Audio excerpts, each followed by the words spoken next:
Hello, and thank you for joining us here at Ask a Historian. I'm Matthew Wilkinson, historian with Heritage Mississauga. And each week we invite you to send in your questions and we'll explore the fascinating history of the city of Mississauga together. This week we have a special treat. We're being joined by Dr. Carolyn Harris, who's an instructor in history at the University of Toronto School of Continuing Studies. Dr. Harris received her Ph.D. in European history from Queen's University in 2012. Her writings concern the history of monarchy in the United Kingdom, Europe, and Canada, and she has appeared in numerous publications including the Globe and Mail, Ottawa Citizen, Smithsonian Magazine, Reader's Digest, and the BBC History Magazine. She also provides historical and royal commentary for television and radio. Dr. Harris is the author of 3 books: Magna Carta and Its Gifts to Canada, Queenship and Revolution, and Raising Royalty, 1,000 Years of Royal Parenting. She is a proofreading editor for the Royal Studies Journal and is currently co-editing a forthcoming book series, English Consorts, Power, Influence, and Dynasty, a true expert on royalty and royal history. And she lives in Toronto. So it is our pleasure again to welcome today Dr. Carolyn Harris joining us here on Ask a Historian as we explore royal connections to the city of Mississauga.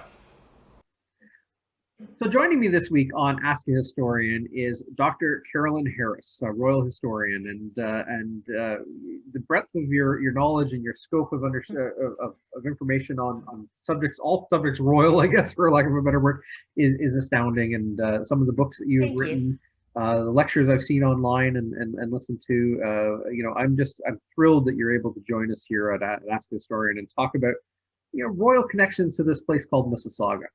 Thank you. So thank you for joining us. Looking back, can we talk about some of the historic connections to our place here in Mississauga, now known as Mississauga, but historically Toronto Township? Earlier than the city itself, there's a long history of royal connections, and you mentioned Edward the Seventh, and just wondering if we can dip our toes back in time and talk a little bit about some of those early connections to royal visits that connected with the people of this place, or at least the geography of this place.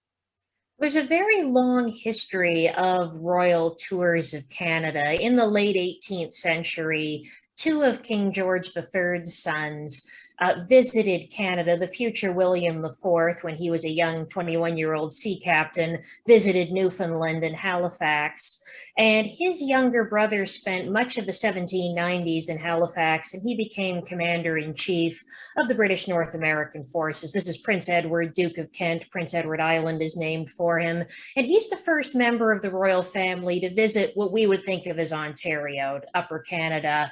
However, he travels in 1792, and that's the year before the Toronto purchase of the land for the Mississaugas of the New Credit. So it's before the founding of Toronto, and Cooksville, Streetsville, other places that would eventually become part of Mississauga are founded later in the 1790s or in the early 1800s. So Prince Edward, the Duke of Kent, Queen Victoria's father, visits Kingston, and then he sails along down the lake to Newark, to Niagara-on-the-Lake. So he's definitely in the area, but he doesn't specifically visit what we would think of as Toronto and Mississauga, as there was a little European settlement in that area at that time.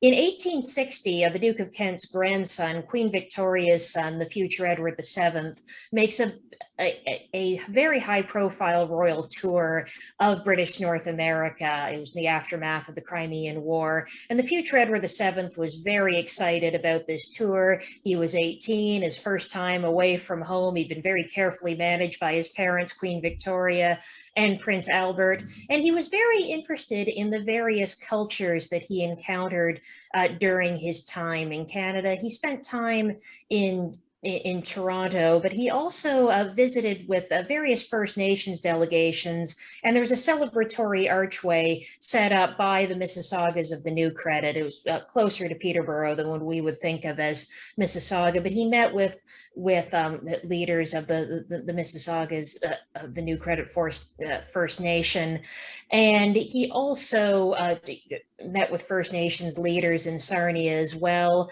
And we see examples of him being very interested in First Nations art. As a child, he'd attended the Great Exhibition in 1851, and there had been a giant canoe there as part of the Canadian display. So we see examples of the future Edward VII either receiving as gifts or purchasing First Nations art, beaded moccasins, for example. And he put some of this artwork on display when he was in the United Kingdom so that the public could see some of these examples of Indigenous artwork from British North America. And some accounts by historians of this tour describe him as a tourist souvenir shopping, but it seems that he genuinely took an interest in some of these cultures that he was engaging with in his travels. So there's a very long history of royal tours within what we think of as Canada before we see members of the royal family specifically visiting Mississauga. That is a 20th century development. And I guess in that sense too, we have a long history of being our city being bisected by railways and major roadways and whatnot. So quite often you had stories of royals passing through. Yes. Become part of that. You talked about train tours yes. of these kind of things. So they'd intersect with the geography, maybe not stop here, but yes, there were some very high-profile train tours in the 20th century. The future King George V and Queen Mary, when they were Duke and Duchess of Cornwall and York, they toured in 1901. And in 1939, there was a very high-profile royal tour by King George VI and Queen Elizabeth.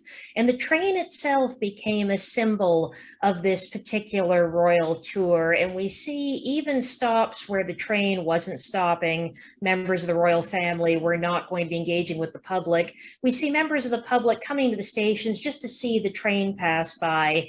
And in fact, there had to be announcements made that between 10 p.m. and 6 a.m. that the king and queen were sleeping, and if everyone could keep the cheering under control. So you see silent crowds gathering at night by train stations just to get a look at the train. And then as soon as the king and queen were up in the morning, often they were waving at the window, as there were so many people from various walks of life throughout Canada interested in this particular royal tour. In terms of Mississauga history, what's particularly significant is that Queen Elizabeth, the Queen Mother, opens the QEW, the Queen Elizabeth Way, in 1939. And there are lampposts with the royal insignia that were later moved to Mississauga. And the original 1939 monument had to be moved as well because the QEW kept expanding. And so as the Queen Mother, Queen Elizabeth returns in 1989 to mark the expansion of the QEW into an 8-lane highway. So there's a very long connection between Queen Elizabeth, the Queen Mother, and the Queen Elizabeth Way. And that highway was part of her 50-year relationship with Canada, as she continued to visit frequently as Queen Mother during her daughter Queen Elizabeth II's reign. And she is the Queen Mother was also the patron of was it the Toronto Scottish Regiment as well? Yes, she was born Lady Elizabeth Bowes-Lyon, the daughter of the Earl and Countess of Strathmore and the Scottish aristocracy. And she remained very connected around the world to the Scottish diaspora, Scottish military regiments. And she remained very in touch with her Scottish roots wherever she traveled. It's interesting, in her letters in 1939, Queen Elizabeth remarks on meeting Scottish Canadians. Everywhere she went in Canada, there were people who wanted to play up their Scottish ancestry because she was Scottish as well. And so that connection was made on many of her tours.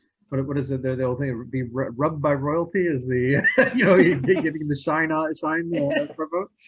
But we have the Toronto Scottish. One of their armories is located here in Mississauga, so we're well connected to that regiment. But it's fascinating times. The QEW, again, probably most of our citizens have driven on the QEW at some point in time, and Canada's first major highway development. Being selected to be named after the queen of the not the king, but the queen is a fascinating element. It's something I think we use the term QEW today, and it just kind of rolls off the tongue, but we don't pause and think what that means. And even those who think Queen Elizabeth way, often they think Queen Elizabeth II, as she is our queen now, rather than Queen Elizabeth, the Queen Mother. So we need to think back to 1939 and this very high-profile royal tour, the first time a reigning monarch had visited Canada. The previous monarchs had visited as heir to the throne, but King George VI and Queen Elizabeth traveled as King and Queen of Canada. And so it's one of the most popular royal tours of all time, considering the number of Canadians who gathered along the routes along the railway. And because it was a 1939 tour, it took on a political significance because it was just before the Second World War. So the part of the tour that's most familiar to many people is the brief detour they made into the United States and meeting with President Franklin Roosevelt at Hyde Park on Hudson, and the picnic with hot dogs there. And it provided an opportunity for President Franklin Roosevelt and King George VI to have private conversations going into the weeks leading up to the Second World War. So the tour hadn't been planned with that historical context in mind. The tour had been planned for a number of years, but once the tour actually took place, it was very much viewed within the context of war was about to break out in Europe, and it took on this additional political significance.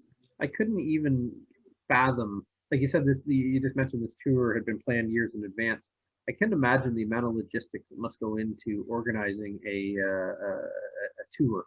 Yes, and it was a challenge, as for many smaller communities, they of course wanted a royal visit to take place, but there was only so much time. So the logistics of fitting in as many communities as possible. The 1901 tour by the future George V and Queen Mary was known for all of these stops at train stations where the royal couple would get out and be serenaded by a children's choir and greeted by local officials. And often this would be a 15 to 20-minute ceremony. Then it was back on the train to the next train station to try to fit in as many communities as possible. As many communities had written to the Governor General wanting to be included in this tour. And royal tours were longer at that time, that we see George VI and Queen Elizabeth being in Canada for a 6-week period. The future George V and Queen Mary in 1901, it had been around a month. And Queen Elizabeth II and Prince Philip in 1959, the last of these whistle-stop train tours, that was around 45 days. We think of those as very long royal tours compared to the shorter, more targeted royal tours that happened more recently, such as Prince Charles and the Duchess of Cornwall visiting for Canada's 150th in 2017, and they were here for a few days. These older tours seem very long, but there were still many communities who felt that they should have been included and were not, when we see scheduling happening and the logistics of a very complicated royal train tour that tries to include as many people, as many communities as possible. I just, people who have to live their lives in the public eye. Yes. Just, you sometimes you get that. I did smile when you said that, that be quiet between 10 and 6 a.m. or whatever. Mm-hmm. They had a scheduled bedtime, I guess. Yes, and that's come up more recently when there is anticipation of a royal baby arriving, that when the Queen's great-grandson, Prince George, William and Catherine, the Duke and Duchess of Cambridge's son, was expected in 2013. And there was a lot of excitement about when the announcement would be made. And it was made clear that the Queen would not be woken to receive the announcement. So if the baby arrived in the middle of the night, British time, the announcement wouldn't be made until the Queen was informed. So we see the whole world basically being informed of when the Queen goes to bed and when she wakes up, as there would not be a royal baby announcement during that time. So we see all these quotidian aspects of daily life becoming a part of the popular narrative about royal tours. The food being consumed on royal train tours as well, as often it was an opportunity to showcase Canadian cuisine, not just for visiting royalty, but for all the journalists who were traveling with them from not just Canada, but Britain and the United States, various Commonwealth countries as well, that it was an opportunity to showcase Canadian cuisine. So when the royal family's sleeping, what they're eating, a lot of that becoming a part of the popular narrative. there was an advertisement I came across in the Toronto Star about a 1959 dinner held for Queen Elizabeth II and Prince Philip at the Royal York. And it had all the ingredients listed, or all the different foods listed and where they came from in the province, and it was fascinating. It's fascinating to read that. The Fairmont Royal York Hotel in Toronto often stood in as a kind of government house for these big royal occasions after Chorley Park, the previous residence of the Lieutenant Governor, was shut down. The present Lieutenant Governor has a suite of rooms for receptions at Queen's Park, but there isn't a residence with a big banquet hall. So often the Fairmont Royal York stood in as the setting for these big royal events and banquets of various kinds. It's where members of the royal family stay when they are in Toronto. Most recently, Prince Harry for the Invictus Games in Toronto. So the hotel has certainly been a site for royal occasions. And before it was decommissioned in 1997, the Royal Yacht Britannia would cross the Atlantic for royal occasions. So in 1959, for example, the Royal Yacht was the setting for official dinners and royal occasions. And in the 1990s, when Prince Charles and Princess Diana visited Toronto, there's an iconic photograph of Diana embracing her young sons, William and Harry, on the deck of the Royal Yacht Britannia in Toronto Harbor. So there have been some very iconic royal moments that have taken place either on the Royal Yacht Britannia or at the Fairmont Royal York Hotel. Well, that's an excellent segue to something to talk about in terms of our connection to Britannia. Yes. You know, one of our more famous connections to royalty involves a very humble house on Camilla Road in Mississauga, and then that was one of the final residences of Olga Romanov, the last Grand Duchess of Russia. And I wonder if you can walk us through kind of a little bit about Olga, and believe it or not, her house has been in the news again recently, but the 1959 visit that she had to buy a new dress for and go to dinner on the royal yachts. And wonder if you can tell us a little bit about that. Well, Grand Duchess Olga was the youngest sister of the last Tsar of Russia, Nicholas II. She was 14 years younger than he was, and so in many ways was very close to her nieces, who viewed her almost as an older sister. So she spent a lot of time with her four nieces, Olga, Tatiana, Maria, and Anastasia. She'd been born in the Cottage Palace on the grounds of the Peterhof Palace in St. Petersburg in 1882, just after her father had come to the throne as Tsar Alexander III. And then her father dies when she's just 12 years old, and her older brother becomes Nicholas II. She married first Prince Peter of Oldenburg, a distant cousin, and that enabled her to stay in Russia as he was domiciled within Russia. It wasn't a particularly happy marriage, and eventually during the First World War, when she was working as a nurse, she received permission from her brother for an annulment, and she married Captain Nikolai Kulikovsky. And they had two sons in the midst of the Russian Revolution, Tihon and Guri. In the midst of the revolution, where Nicholas and Alexandra and their children were first placed under house arrest at the Alexander Palace outside St. Petersburg, and then sent out to Siberia, where they were ultimately murdered in Yekaterinburg in 1918, Olga and her family traveled to the Crimea. Her mother, the Dowager Empress Marie, was there. Her sister, the Grand Duchess Xenia, and various other Romanov cousins sought refuge in the Crimea. And she actually had a great deal of freedom of movement because she was married to a commoner, being married to Colonel Kulikovsky. She was able to come and go to a degree that other members of her family were not able to, as her mother and her sister were being kept under very close surveillance, particularly once the Bolsheviks come to power in November of 1917. Nicholas II had abdicated in March of 1917, and then the Bolshevik Revolution had happened in November. Ultimately, the various Romanovs in the Crimea survived the revolution. a British battleship collected Dowager Empress Marie and the Grand Duchess Xenia and her family. Olga and her husband, her baby son Tihon, and another son Guri was born in 1919, fled over the Caucasus and escaped first to the Balkans and then to Denmark, where they reunited with the surviving members of their families. So initially, Olga and her family lived in Denmark, as her mother had been a Danish princess before marrying into the Russian imperial family. Olga was a very talented artist, and she was a survivor in many ways. Many members of her family who survived, cousins, for example, had a lot of difficulty adjusting to life after the revolution, being essentially stateless citizens in various regions of Europe and North America. But Olga adjusted to life as an artist. She raised her children. She lived on a farm in Denmark. But then the Second World War takes place, and there were concerns about the Soviet troops getting too close, and they occupied the Danish island of Bornholm.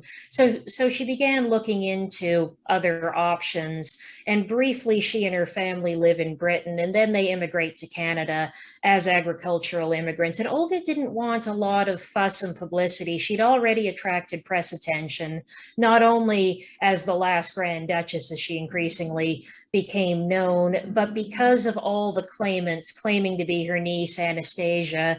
And she had met with one of these claimants and had sadly determined that this was not Anastasia. But often, especially after the Ingrid Bergman film it comes out, there's a lot of interest in the Anastasia case. So Olga had attracted a lot of publicity as someone who had known the real Anastasia very well and was someone who would be able to tell if it was a claimant or not.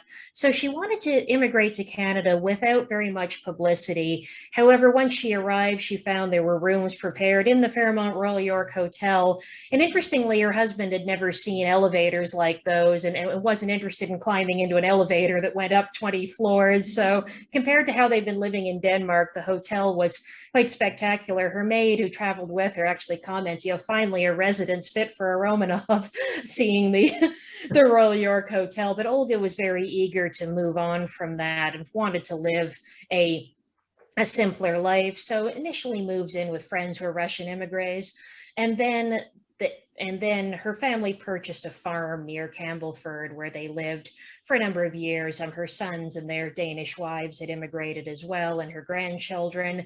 But gradually, by the early 1950s, her sons moved away from the farm. It was difficult to have farm labor there to help. Some of her remaining jewels were stolen. There was a break-in on the farm. So she decided to move into what was then Cooksville and moved into the house on Camilla Road. And she very much played down her royal connections. It wasn't something that she wanted there to be a lot of focus on.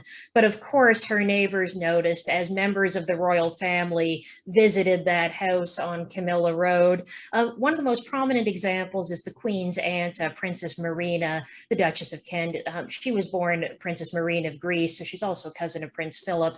And her mother, Yelena Vladimirovna, had been a Russian Grand Duchess and a cousin of Olga's. So when Marina visited Canada on official tour in 1954, she visits Olga in her home. There was also a visit from Lord Louis Mountbatten and Edwina Mountbatten, another member of the royal family, with very close family connections to the Russian imperial family as well, who visited in 1959. So she received some very illustrious royal visitors in that house on Camilla Road. In 1959, we have the big royal tour by Queen Elizabeth II and Prince Philip, and she was invited to an official dinner on the Royal Yacht Britannia, and her neighbors prevailed upon her to purchase a new dress for the occasion. And the Grand Duchess didn't really care a lot about clothes and was amused by how excited her neighbors were and to see all this fuss to visit Lilibet and Philip.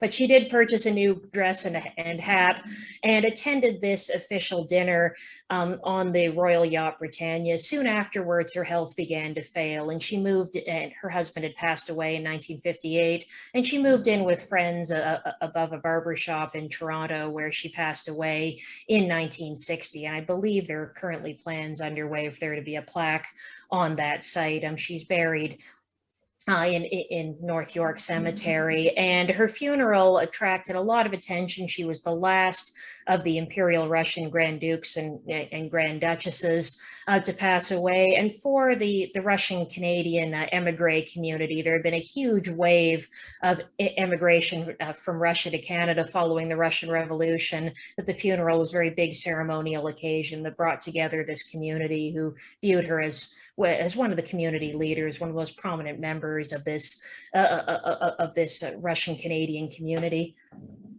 It is. There's a neat little story, almost an urban legend, if you will, or rural legend at the time. Was one of the first streets to be actually paved with asphalt in Mississauga was Camilla Road from the QEW. At that point, actually, you turned off the QEW onto Camilla Road up to her house. And the reason being it was to facilitate the visit by the Mountbattens in 1959 to her house. And so you think we look at the city today as this asphalt everywhere, of course, and you think the first one was this very obscure rural road, if you will, that led to the Grand Duchess's house on Camilla Road. And we don't always think of how rural the area was for such a long period of time. There's another high-profile royal visit in 1987 to open the Mississauga Civic Center, and the Duke and Duchess of York, Prince Andrew and Sarah Ferguson were there. And Prince Andrew rather diplomatically said it's a remarkable building, and that was seen as rather understated praise. And the building, in fact, in its time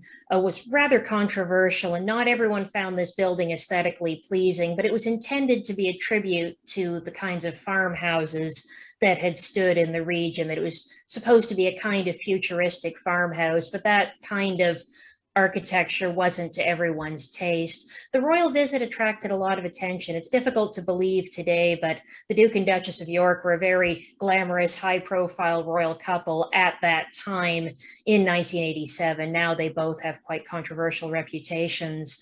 But at the time, there was a lot of interest in their time in Canada, especially as they extended their Canadian tour so that they could have a first anniversary canoe trip. And so it was clear that they were very much enjoying their time in Canada. So there's a lot of scrutiny of Prince Andrew's response to this building. He wasn't known for commenting on architecture quite as trenchantly as his elder brother, Prince Charles, but it seemed like fairly faint praise, saying that it was a remarkable building.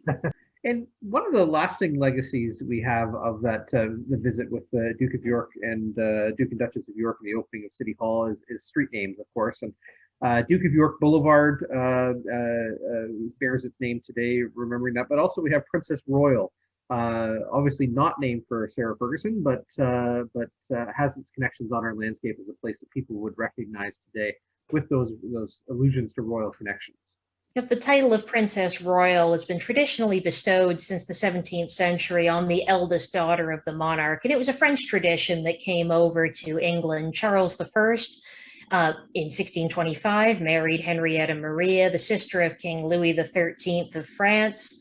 And in France, the eldest daughter of the monarch was known as Madame Royale. So she brought that tradition with her to England, and her eldest daughter became the Princess Royal. And today it's Queen Elizabeth II's daughter, Princess Anne, who is the Princess Royal. So that tradition of bestowing that title on the eldest daughter of the monarch has continued to the present day.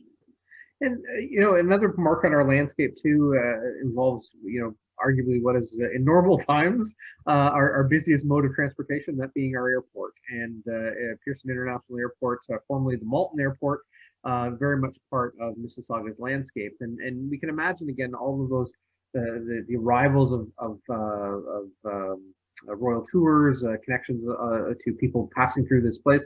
A lot of it connects, of course, to Pearson Airport. I'm wondering if you can share some stories that connect to Pearson with us. Yes, once we have that transition from these whistle-stop train tours to flights taking place, we see the airport becoming this site for royal greetings. And in fact, the first royal couple to travel by plane to Canada is the future Queen Elizabeth II and Prince Philip in 1951, that they flew to Canada rather than traveling by ship, because Princess Elizabeth had wanted to wait until her father, King George VI, had had his operation for lung cancer. And in fact, during the 1951 tour, while Prince Philip was very gregarious, there's accounts of Princess Elizabeth being more reserved, and she was undoubtedly very worried about her father's health. She was traveling with the documents for accession just in case his health took a turn for the worse during this tour. So it would have been a lot of concern for her at this time. But because they arrived by plane, they're seen as this very glamorous royal couple. The train is still part of this 1951 tour, as it would be in 1959. But we see all these arrivals at airports in ways to cover more ground in a shorter period of time. So they travel from Trenton, for instance, to Malton Airport in what is now the Mississauga area.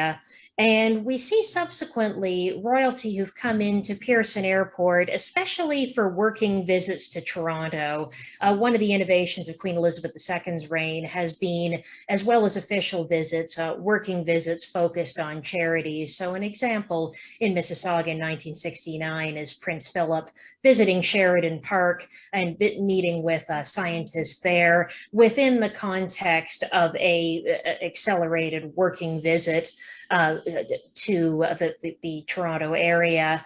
And then we see in the 21st century, once the UP Express was opened between Pearson Airport and Toronto, the Queen's youngest son, Prince Edward, the Earl of Wessex, and his wife Sophie, the Countess of Wessex, who have taken over many of Prince Philip's royal duties, giving out Duke of Edinburgh awards, for example, and this has brought them to Canada on many occasions. They took the opportunity to travel by UP Express with the Lieutenant Governor, as they didn't want to be caught in traffic traveling from the airport into Toronto, and it was an opportunity to try this new train. So the UP Express ended up getting a lot of publicity because the Earl and Countess of Wessex saw this as the best way to get downtown quickly without facing all the traffic.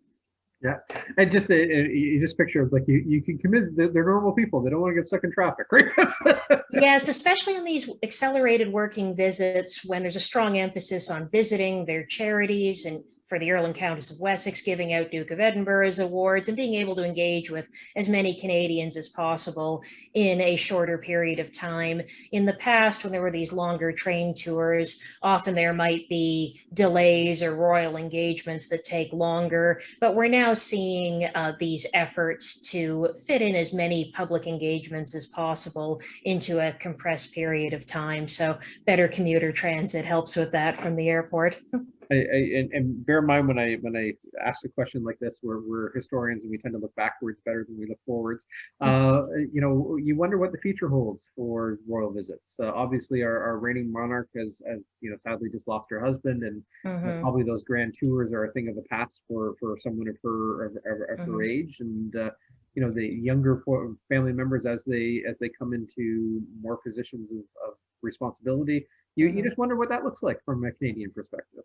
Well, the Queen at 95 has adjusted very well to video conferencing. We've seen a lot of virtual engagements, and the Queen receiving ambassadors virtually and meeting with British scientists during Science Week virtually, and seeing images of the Perseverance craft on Mars and some of those images of the Martian surface. So at 95, the Queen remains very engaged with new technology. So we will likely see virtual engagements. Going forward after the pandemic, there will likely be fewer and shorter royal tours simply because there are fewer working members of the royal family. We talk about the 1950s. We see royal aunts, uncles, and cousins traveling, the Queen's aunt, the Duchess of Kent, visiting Grand Duchess Olga, Lord and Lady Mountbatten. So that this much larger royal extended family having these high-profile royal tours, whereas now it's a smaller core of working members of the royal family. So I think video conferencing is likely going to continue after the pandemic, and we'll see shorter, more targeted royal tours going forward.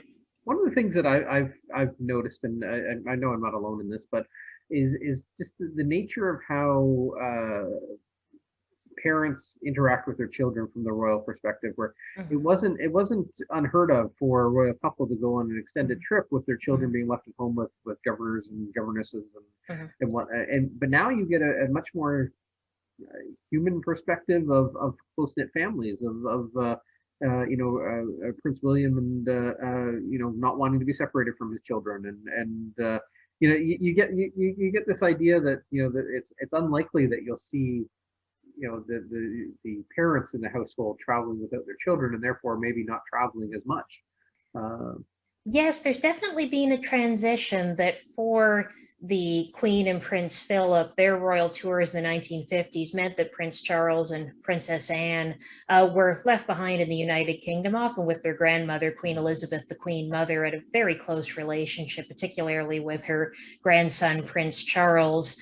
And often on their tours, they would receive gifts on his tours of Canada. Prince Charles has talked about wearing that miniature RCMP uniform that had been given to his parents as a gift for him on one of these early Canadian tours. There would be gifts for royal children, but the royal children were not necessarily present. They didn't come on royal tours unless it was a long overseas posting. So the Queen's uncle, Prince Henry, the Duke of Gloucester, when he became Governor General of Australia during the 1940s, the Duchess of Gloucester and their sons traveled with them because they were going to be there for years. But for shorter royal tours, children were left behind. And that changes with Charles and Diana.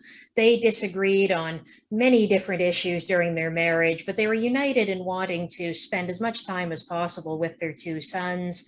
So Prince William traveled with them to Australia when he was just 9 months old. And then William and Harry traveled with them to Canada in the 1990s, and they got to go up the CN Tower and visit Niagara Falls and have some of those tourist moments that often happen on a first visit to the area. Yeah. And so we see that tradition of royal children coming along on royal tours, continuing to the present day, that when William and Catherine, the Duke and Duchess of Cambridge, visited British Columbia and the Yukon in 2016, they brought Prince George and Princess Charlotte with them. And it was not only that the children were present, but the tour was structured so that except for the overnight in Whitehorse in the Yukon, William and Catherine could return to Government House in Victoria and spend the evening with their children each evening, that they had a single home base where their children were based and were able to basically go out to work undertaking royal engagements during the day. So within a few generations, we've gone from royal children not being present on royal tours to them being present, but not really the focus of the tour, having their own program of sightseeing, to royal tours being structured to allow royal parents to spend as much time with their children as possible. So there's been a very interesting evolution in terms of the presence of royal children on royal tours. So if William and Catherine make subsequent visits to Canada after the pandemic, we will likely see them with Prince George, Princess Charlotte, and Prince Louis as well. I'm just picturing like we have something like the Princess Patricia's Canadian Light Infantry, which named after a younger child of a family that was stationed here in Canada. And Princess Patricia was present in Canada for an extended period because her father was the Governor General, and her mother was in poor health during that term that her father, the Duke of Connaught, had as Governor General from 1911 to 1916. So Princess Patricia in her mid-20s was acting as hostess at Rideau Hall, hosting skating parties. And like Grand Duchess Olga, she was quite a talented artist. So in addition to her military patronage, there are paintings in Canadian art galleries of Canadian landscapes that Princess Patricia painted. There's one in the Art Gallery of Ontario here in Toronto of the ice breaking on the Ottawa River. So Princess Patricia was very inspired by Canadian landscapes. And it's interesting that when she returned to Canada, returned from Canada to get married in 1919, and to her father's aide-de-camp, who'd actually proposed in Nova Scotia. So it was seen as a Canadian royal romance. There's some parallels with Harry and Meghan there, that they marry in 1919 at Westminster Abbey. And in Britain, this was the marriage of a comparatively minor member of the royal family, one of Queen Victoria's younger granddaughters, a young cousin of King George V. But in Canada, the headlines proclaim that Canada's Princess Pat was to wed, a tier of her cake was to be sent to her regiment, and lists of all the gifts that were being sent by prominent Canadians to Princess Patricia. So when members of the royal family spend extended periods of time in Canada, often they come to be seen as honorary Canadians when they're here for those long periods of time. I guess the link I was making in there is a fascinating one to see, is that the young royals grow and take on more roles, whether they be William and Kate or their children. It'll be fascinating to see if those connections evolve and make new connections. And so we're seeing these young royals growing in their roles, and those connections here at home in Canada might evolve as well. And I think that's it's a fascinating thing to look at. And that's certainly the case. And it seems that Prince George of Cambridge has an open invitation from Prince George, British Columbia, if he's ever interested in visiting. And that was not a stop on the tour in 2016. So we'll see if it is in the future. This would be wonderful. And who knows, down the road, we might actually have an official visit at some point in Mississauga. Maybe we've grown to the point now where we can attract some attention to some other grand opening that we might have down the road. So. Oh, certainly, as the city has grown and developed tremendously in recent decades. Yeah.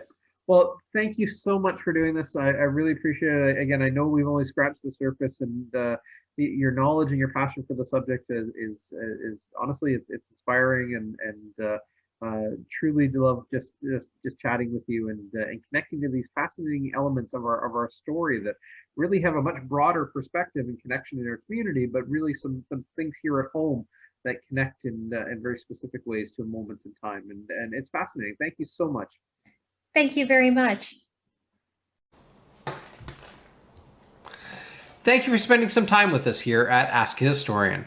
And thank you especially to Dr. Carolyn Harris for joining us today to discuss all things royal with the city of Mississauga. And join us in future episodes as we continue to explore the fascinating chapters of our history here in Mississauga.